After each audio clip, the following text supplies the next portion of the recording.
네, 안녕하십니까. 네, 셀파입니다. 네, 입춘 지나고 나니까 저녁이 조금, 낮이 조금 길어지네요. 조금 밝다, 그죠? 또 가다 보면 또 어두워지고 싶은데,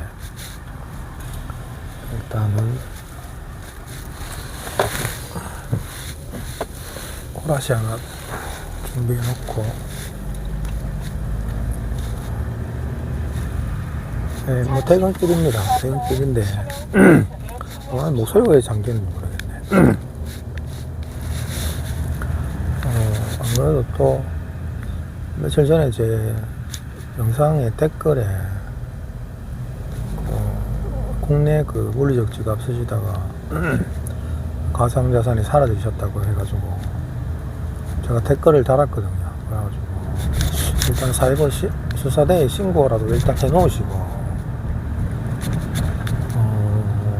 일단 해놓으시라고 했는데, 혹시라도 그 가상자산을 자금을 이제 잘 모르는 친구가 만약에 예를 들어서 어떤 경로를 통해 가지고 암호키를 그 시드 문구를 알아내 가지고 이렇게 탈취를 했다면, 그냥 뭐 거래소에 그냥 바로 넣어 가지고 바로 거래소에 바로 옮겨 가지고 현금화했을 수도 있거든.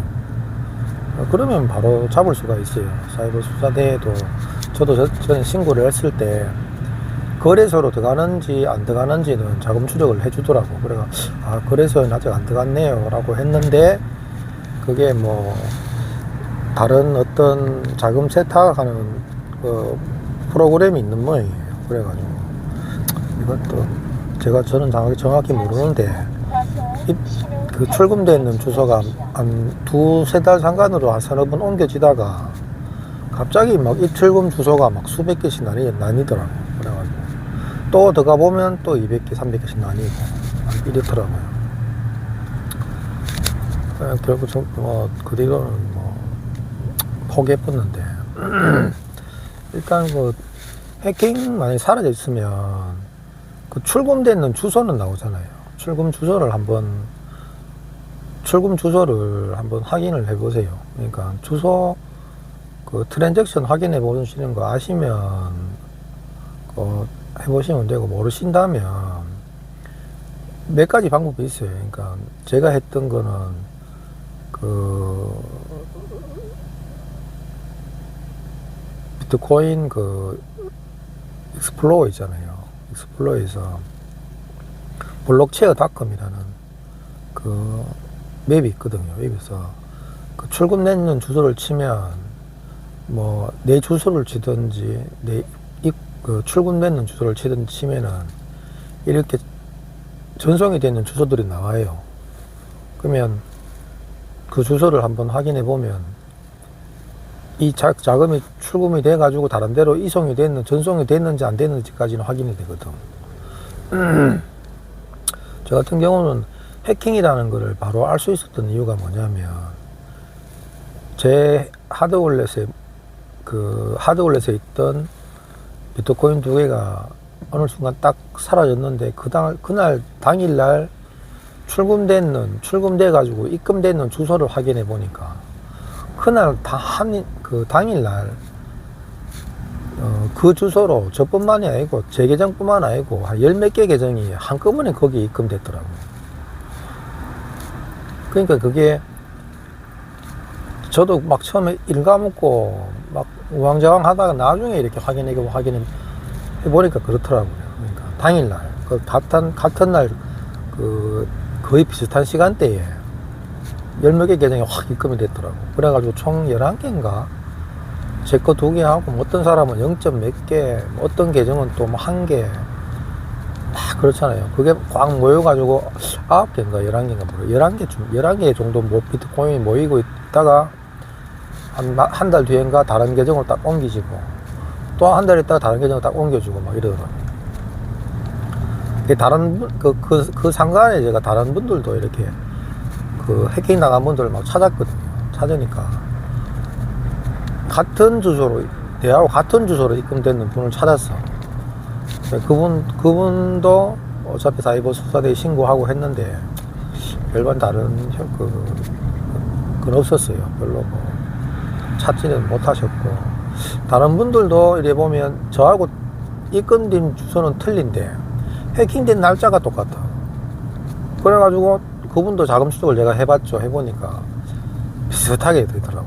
막 한 번, 두 번 옮겨지다가 또 그분도 입금되는 주소에 다른 분도 다른 계정도 몇 개 입금되고 막 이랬었거든. 그래가지고 자금 추적하다가 보니까 또 어느 한날 그때가 6월달인가 5월달인가 그러니까 막 갑자기 막 이게 막 쪼개져요. 딱 발송되고 수신인 딱 누르니까 수신인이 막 갑자기 300명이 되고, 한 명이 또 발송을 했는데 또 발송인이 또 300명이 되고 200명이 되고 막 이러더라고.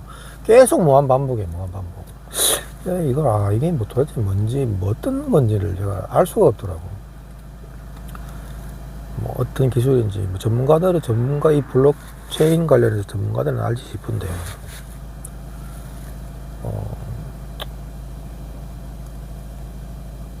그 뒤로는 뭐 포기를 했죠. 포기하고 말았는데 여러 가지 상황을 유추해 볼 수 있잖아요. 그죠? 여러 가지 상황을 유추해 볼 수 있는데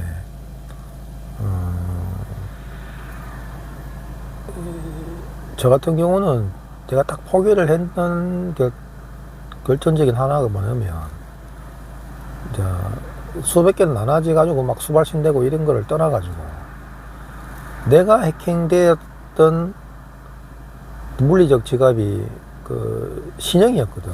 레저 신형이었고 불과 구매했는지 한 2년 됐던 신형이었고, 저하고 똑같은 주소로 입금대가 해킹됐는 그분은 구형이었어요. 구형이었는데 그분은 거의 내가 작년에 사고당한 그 시점에서 5년 전에 물리적 지갑을 구매하신 거거든.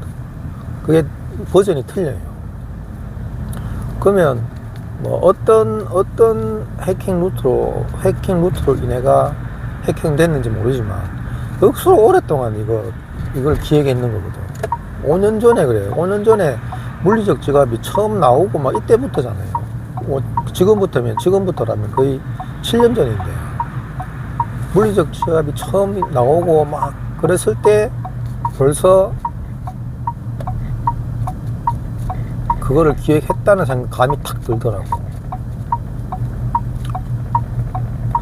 그래서 이거는 뭐 일반 개인이 찾기가 어렵겠다는 감이 팍 왔더라고요. 억장이 무너지죠. 근데 그게 아니라면 그 펌웨어 업그레이드 하는 거 있잖아요. 그거 참 말이 많았거든. 그래가 레저 측에서는 펌웨어 업그레이드를 하는 순간 본인의 그 물리적 지갑에 시드 문구가 유출된다는 어떤 썰이 있었어요.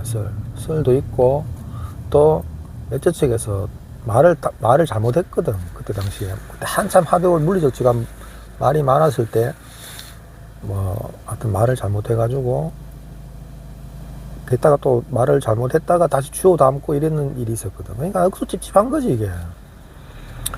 펌웨어 업그레이드도 보면 물리적 지갑이 쓰면, 제가 지금 사고 당하셨다 하는 그분 그 물리적 지갑도 제가 샀어요. 사가지고 좀 사고 당하고 쓰다가 물리적 지갑에 대해서 곰곰이 생각하고 하다 보니까 여기 못 두겠더라고.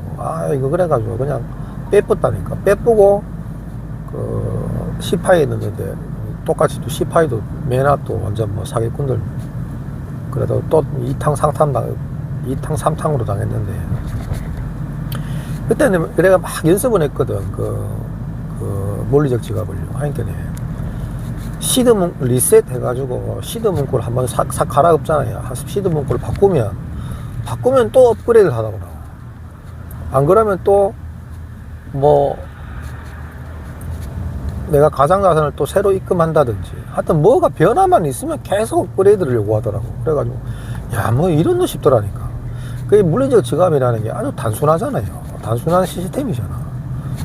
그러니까 니모닉 24자리라는 12자리 24자리라는 게 결국에는 SHA256이라는 암호화 체계를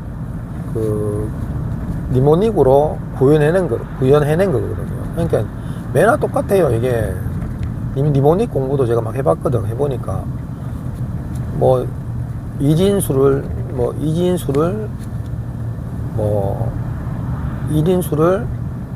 하여튼 뭐 동전 두 개를 계속 01, 01, 01 해가지고 이거를 16진수로 바꿔가지고 하면 나오는 문구들이 시드 문구들이 있어요. 그 시드 문구들 중에 마지막 그 12번째인가 그거는 나머지 니모닉을 조합해서 마지막 그 시드 문구가 도출되거든요. 좀 공부를 하다가 아 이런 거구나 라고 느낌이 딱 와가지고 아 그렇구나.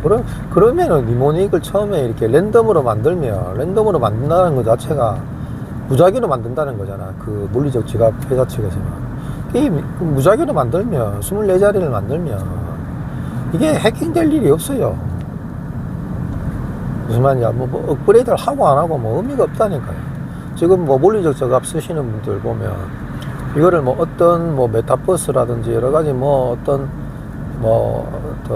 뭐를 이용하기 위해서 하는 거는 어떤 걸 이용하기 위해서 어떤 그런 컨텐츠 뭐 여러 가지 뭐 어떤 그렇게 뭐 실용적으로 뭐 할 수 있는 것도 없잖아. 안 그래요? 그냥 말 그대로 그냥 내 자산을 보관하기 위해서 하는 건데 뭐 펌웨어 업그레이드 그래 할 이유가 없거든. 근데 수시로 하라 그런다니까. 정기적으로 해야 되고 뭐 어떤 기능을 또 더 좋게 만들려고 하는지 모르겠지만 그 니모닉 24자리가 내만 변동사항이 없고 내한테만 유출이 안 되면 뭐 100%라고 그런 그렇지만 거의 99%는 안전하거든. 그러면 왜 자꾸 업그레이드를 해야 되는지를 난 불안하더라니까. 자꾸 업그레이드 할 때마다 레저도 그랬고. 그러면 그 업그레이드 하는 거기에서 뭔가 구멍이 생기는 건 아닐까라는 의심도 또 해요. 제가 직접 당한 사람이라서 한도 끝도 없이 의심을 할 수밖에 없는데 여기에 대한 명확한 해명을 들을 수가 없거든. 물리적 지갑 측에서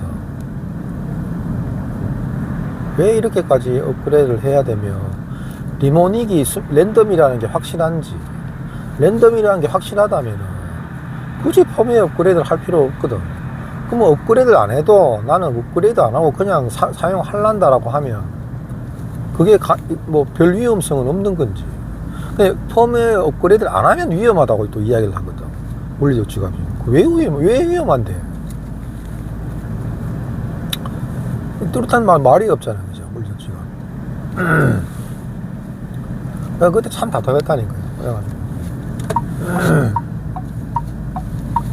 그 니모닉 24자리가 랜덤으로 만들어진다 하면 비트코인 그 비트 어드레스 ORG에서 왜 드래그만 하면은 주소 만들어지잖아요. 그거 랜덤하고 똑같거든. 근데 이 펌웨어 업그레이드는 이게 온라인화, 그 휴대폰이 온라인화 된 상태에서, 그죠? 그리고 이 물리적 지갑도 온라인화 된 상태에서만 업그레이드가 될 수 있거든. 데이터가 연결된 상태에서만. 데이터가 연결 안 된 상태에서는 업그레이드가 될 수가 없잖아요.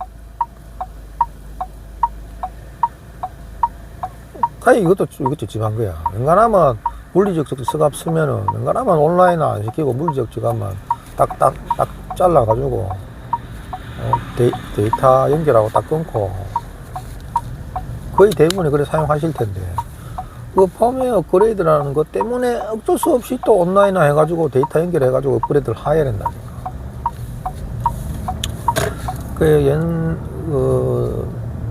또 어둡다.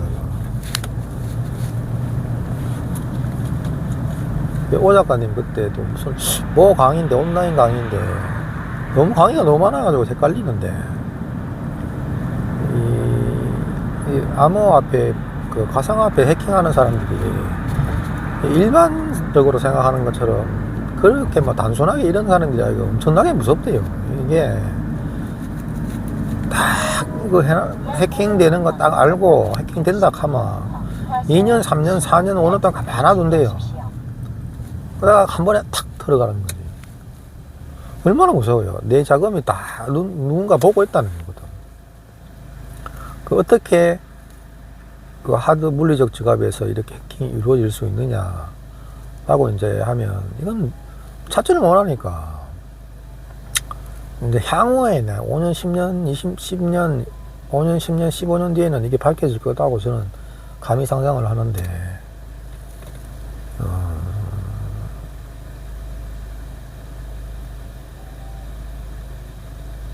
배송 단계라든지 포장 단계라든지 아니면 애초에 제작 단계라든지 안 그러면 폼웨어, 그러니까 그런 공정 단계에서 뭔가 조작된 프로그램을 심었다든지 안 그러면 애초에 그 설계 단계에서 폼웨어가 업그레이드 하는 그 순간에 뭔가 정보를 빼가는 어떤 그런 게 있는 건지, 다 여러 가지 방법들이 있는데 있을 건데 향후에는 그게 밝혀지지, 어떻게 가든 뭐 방법은 밝혀지지 않겠나. 범인을 찾고 내가 내 거를 탈취해 간 사람의 범인을 찾고 뭐 이런 걸 떠나서 밝혀져야 안 되겠어요, 그죠? 불안해가지고 뭐 물리적 지갑 쓰겠나? 불안해가지고. 반짝 물리적 지갑 확 팔아먹고, 그리고는 뭐 위험하다 하면 또 싹 빠지다가 이칼락하는 건지 모르겠는데,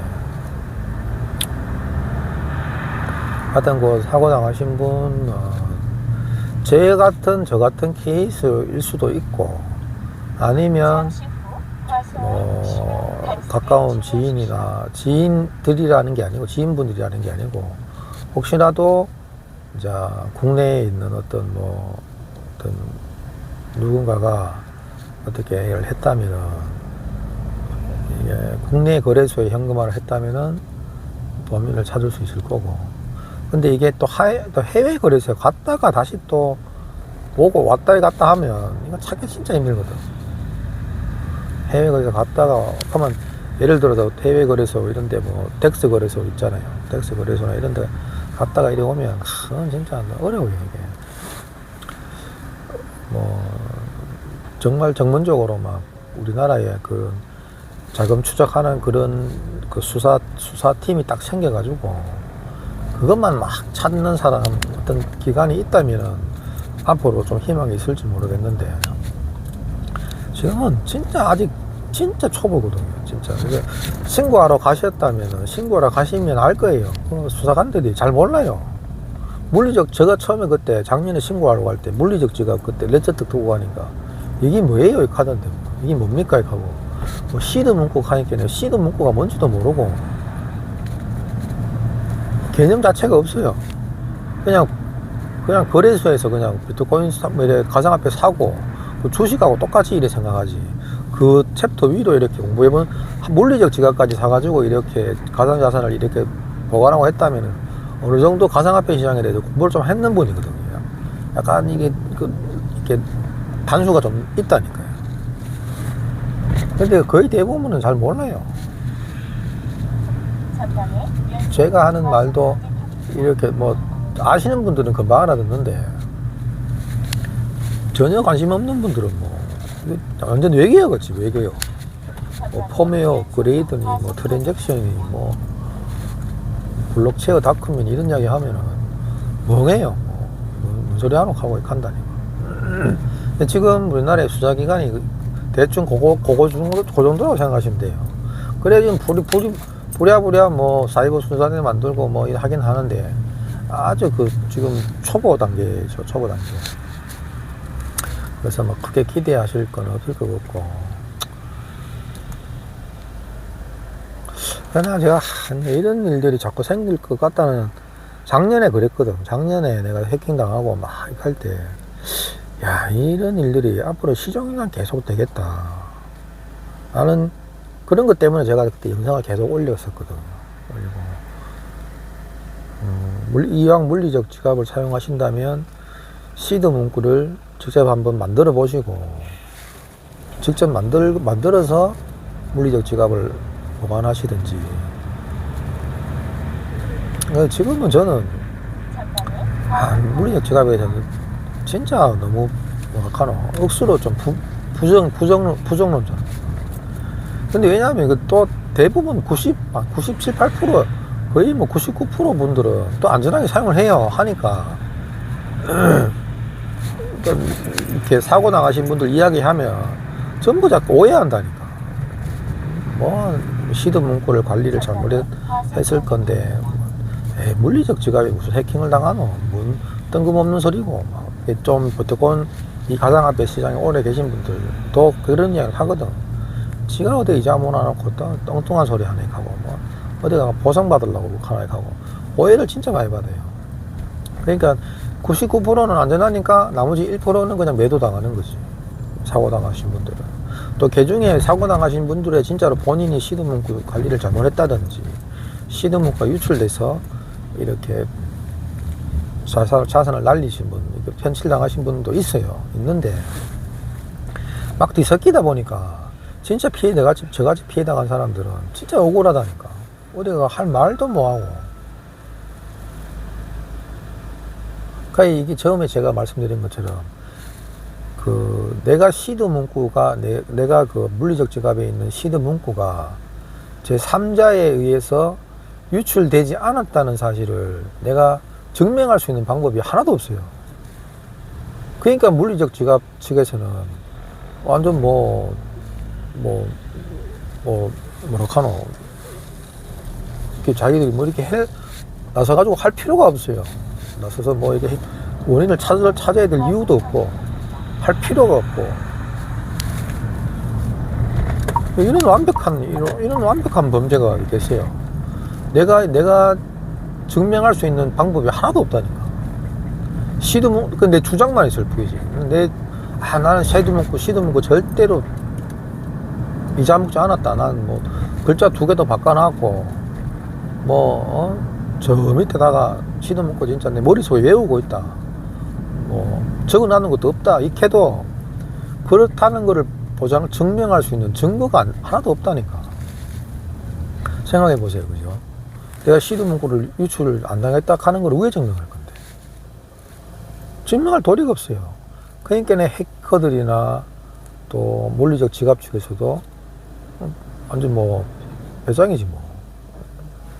좀 넷째 측하고 그때 이메일로 몇 번을 주고받았거든. 결국에는 저보고 소비자 관리 시드 문구 관리 잘해라. 이게 답이에요. 이게 결론은. 얼마나 참 속 터지겠어요. 그래서 저는 물리적 지갑이 진짜 부정적이라는 거예요. 내가 시드 문구를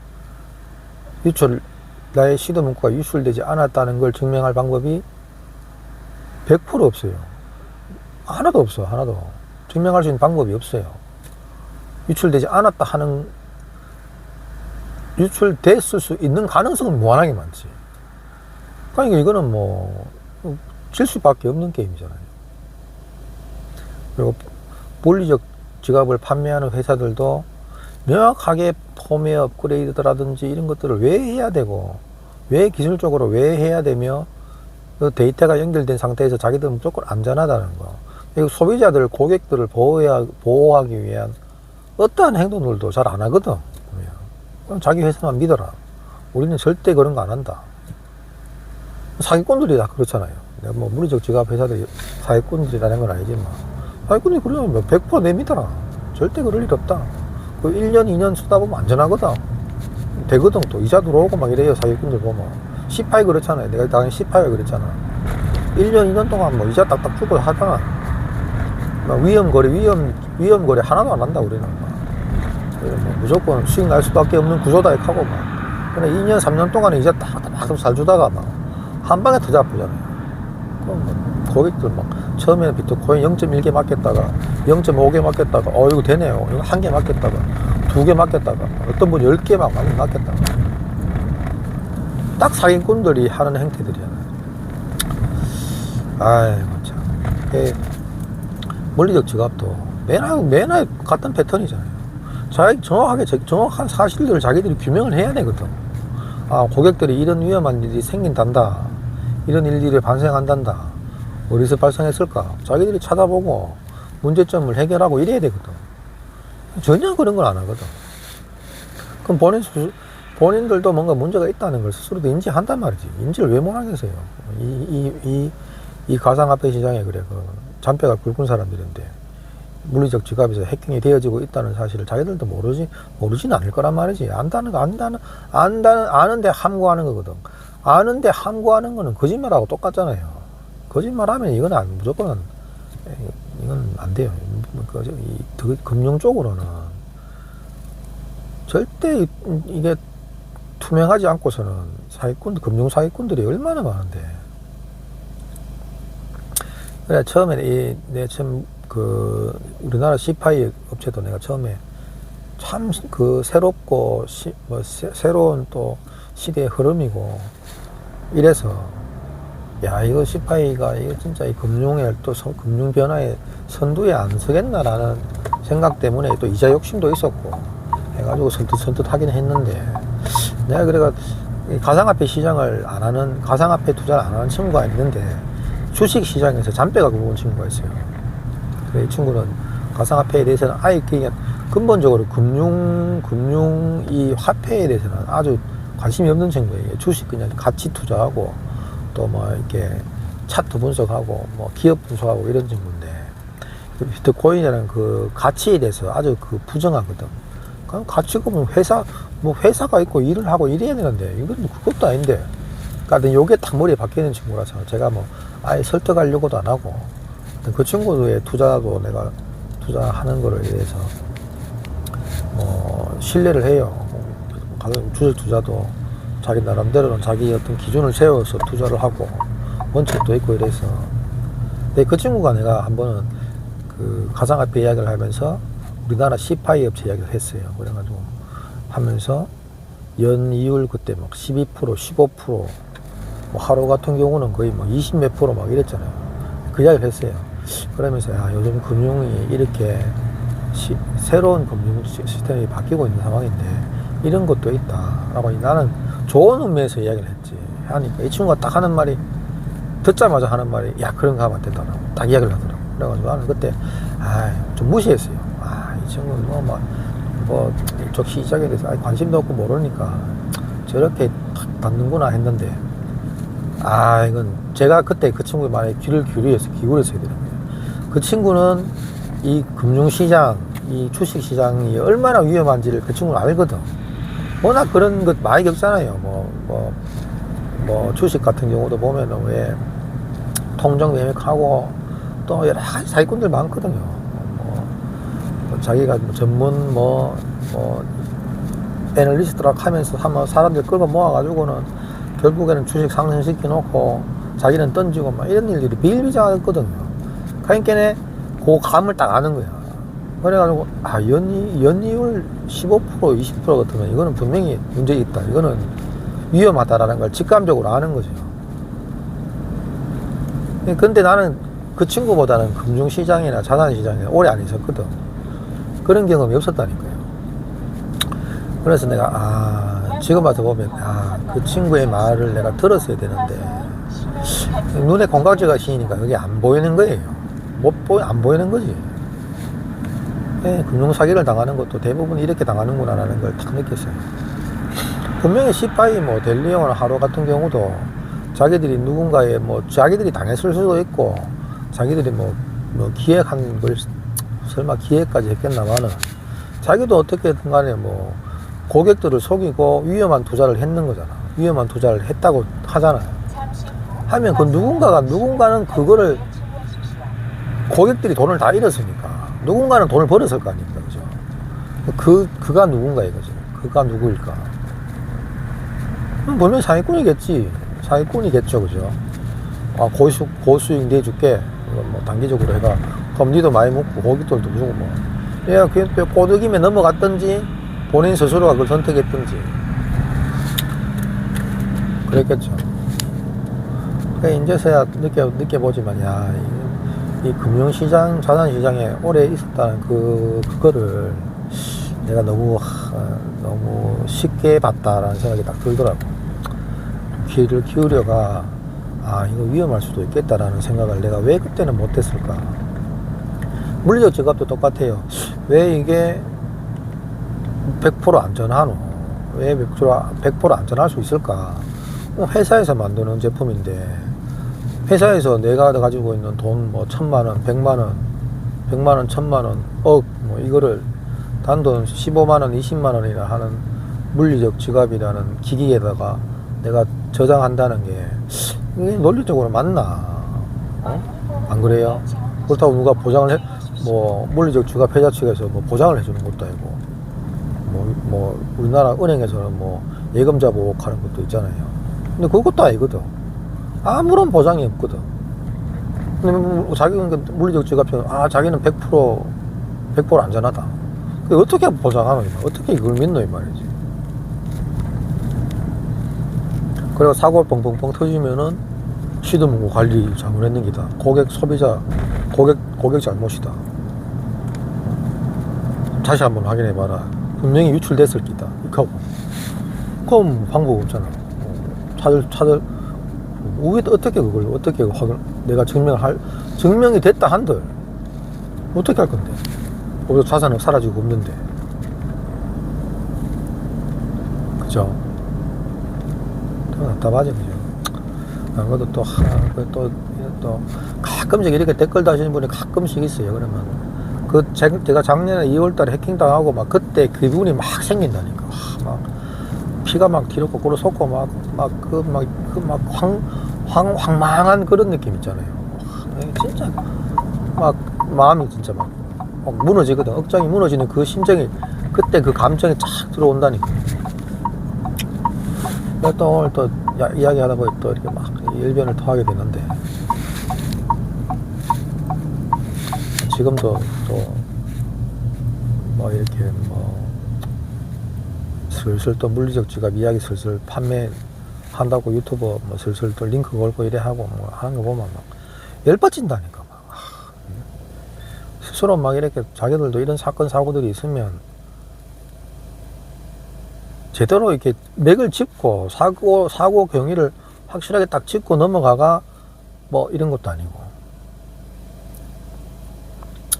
하여튼 이거 방법이 없어요. 본인 개인 스스로가 공부를 하고, 그러니까 이왕 만약에 예를 들어 트래블 룰 있기 전에 내가 이거 자금을 밖으로 빼서 이렇게 보관을 하고 계시고 한다면, 종이지갑은 필수로 공부를 해 놓으시고, 종이지갑에 일단 넣어놓고 안 넣어놓고를 떠나가지고 종이지갑에 연습해가 임포트하고 샌드하고 이런 것 모든 기능들을 내가 아주 능숙하게 할 수 있도록 해놓고, 암호 이렇게 비밀키 만드는 것도 무작위로 만들 수도 있지만 내 상상력으로 얼마든지 내 머릿속에 기억될 만한 암호를 만들 수가 있어요. 그러니까 무작위로 조합을 해야 돼요. 무작위로 조합을 해서 그걸 16진수로 싹 만들어 가지고, 그러면 어디 장부에도 없고 어디 기록에도 없지만 내 머릿속에는 남아있는 비밀키만 있으면 내가 어디에서든지 그 가상자산을 임포트 할 수 있거든. 비트코인을 임포트 할 수 있거든. 비상시에. 그런 것들도 생각을 많이 하고 하면 방법이 보여요. 이렇게 방법들이 보인다니까. 만약에 내가 그러면 그렇게 비밀키를 만들어 놓으면 누군가도 그렇게 상상할 거 아니냐. 내가 만들었는데 누가 딱 하면 어떡하노. 그렇게 빨리는 잘 못해요. 그러니까 내가 이렇게 생각해가지고 딱 이렇게 약간 변수 넣어가지고 이렇게 만들어가 거기에다가 딱 보내놓고 빨리 찾아야지. 빨리 보내놓고 내가 빨리 찾아가 종이지갑이든 종이지갑 어디다가 딱 또 옮겨놓고 이래 안전한 데 보관할 수 있도록 딱 해놔야 되지. 비상시에만, 저 같은 경우는 비상시에만 하는 거거든요. 그런 것들도 많이 생각해 보시고 하는 게 좋을 거고. 하여튼 남편분께서 그 사고 당하신 아내분이신 것 같은데, 남편분께서 경찰서에 신고도 하시고 하셨다 하던데, 일단 지켜보죠. 지켜보고 자금 추적하는 건 한번 해보세요. 자금 추적하는 거는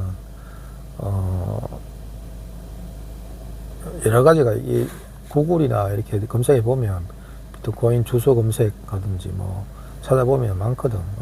휴대폰으로도 뭐 아까도 말씀드렸지만 블록체어닷컴이라는데 앱 까셔가지고 자기 본인 주소든지 해킹돼가지고 입금된 주소든지 주소는 나오잖아요. 주소 한번 입금 확인해 보시고 해보시면 오히려 더 열받아요. 그러니까 눈에 뻔히 보였는데 못 찾으니까 열받는 거지.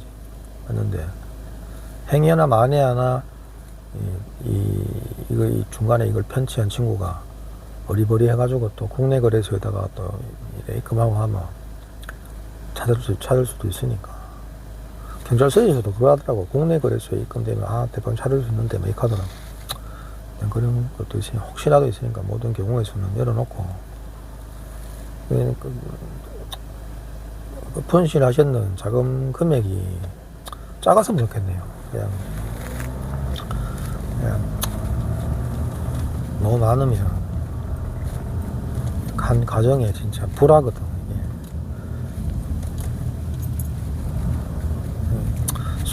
소액이거나 가게에는 크게 부담이 안 되는 금액이었으면 합니다. 이번 시파에도 그렇고 저하고 같은 주소로 입금됐다 하는 그분도 자금이 장난이 아니었거든. 저하고 거의 비슷했어요. 저야 비트코인 2개였는데 그분은 비트코인 1개에다가 뭐 리플 몇만 개에다가 엄청 많았다니까. 그거는 금액은 내하고 비슷했지. 어차피 그때 해킹당하면, 자금도 해킹당한 그 시점에 금액으로 생각을 해야 되니까. 작년 2월 달이었으니까. 작년 2월 달에 금액이 얼마였나? 하나 개당 뭐 3천, 4천 이럴 때였지 싶은데. 그 6천만 원. 지금은 6천만 원이지. 그 비트코인 2개 같으면 거의 1억 3천만 원이야. 와, 진짜. 골 때린다. 이래 생각하면 또 뒷골 땡긴다. 18회까지 합치면 2억이다, 2억. 와, 2억 다 달린 건데. 한 해만에 2억을 그냥 박살내버렸네. 둘 다 그렇게 신뢰를 보장한다 하는데 아닙니까? 레저. 우리나라 델리오 막 연예인 나와서 홍보하고 이랬던 C5잖아요. 하루 툭하면 하루 유튜브 보면 맨날 하루 영상 홍보 영상 나오고 그게 막 하루 한 해 다 박살났으니까. 어떤 저도 이런 댓글 이런 분들 댓글 소리나 마음이 안 좋아요. 저도 꼭 살았으면 싶은데 제 경험상은 또 안 좋고 안 좋은 얘기를 또 할 수밖에 없고. 어떤 종이지갑 연습을 꼭 해놓으시기 바랍니다. 종이지갑 연습하고 전에도 말씀드렸지만 모비코인 한두 개 아니면 0점 몇 개라도 사가지고 이 종이지갑 연습을 꼭 해놓으셔야 됩니다. 종이지갑이 이래 안전하구나, 이래 마음 편하구나, 이걸 아셔야 굳이 뭐 돈 들이가 물리적 지갑 사고 이게 종이지갑 연습해 놓으면 쓸데없는 코인도 안 보게 되거든. 뭐 에이다니 뭐 이래 뭐 있잖아요. 뭐 솔라나니 뭐 이래 하면 이것도 종이지갑 뭐 왜 하는지 또 찾아보면 또 잘 없어. 또 방법도 없고 막 머리 아프거든. 근데 물리적 지갑은 그게 편하거든. 한 지갑에 그냥 이것저것 다 넣을 수 있으니까. 종이 지갑을 하게 되면 그게 없어요. 오로지 비트코인만 할 수 있으니까. 또 모빅도 할 수 있고. 다른 건 잘 안 하게 되거든. 자연스럽게 가치 투자가 돼요. 종이 지갑 공부하고. 딴 거 잘 눈에 들어도 안 하고. 네, 저도 조금씩은 해요. 뭐 알트코인 솔라나 13만 원인가에 또 한 3개 정도 샀고.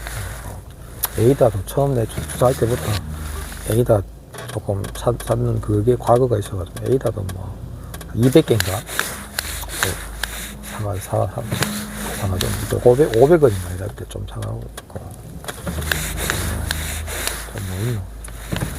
또 그다음에 있어요. 뭐 스택스 하면서 또 뭐 비트코인의 뭐 확장성을 위해 만들어진 뭐 생태계다 하면서 뭐 스택스 하면서 했는데 뭔지 모르겠어요. 뭐 내용 보면 구구절절 막 이야기를 해놨던데, 뭐 그냥 막, 아, 비트코인을 옹호하는 선택이구나 싶어가지고, 그것도 한 뭐, 20, 30만원씩 사놓고, 사놓으니까 뭐, 한 50% 올랐던데, 한 10만원 벌었지.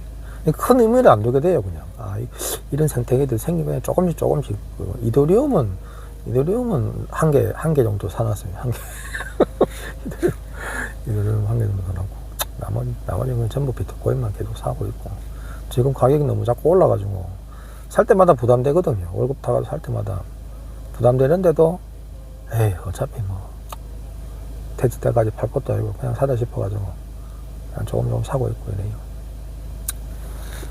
한 5년 정도만 이래 하면, 조금은 경제적으로 여유가 있지 않을까 싶기도 하고, 모비코인도, 모비코인으로 비트코인 공부를 열심히 하라는 거. 이게 연습을 많이 해야 된다. 하다 보면 뭐,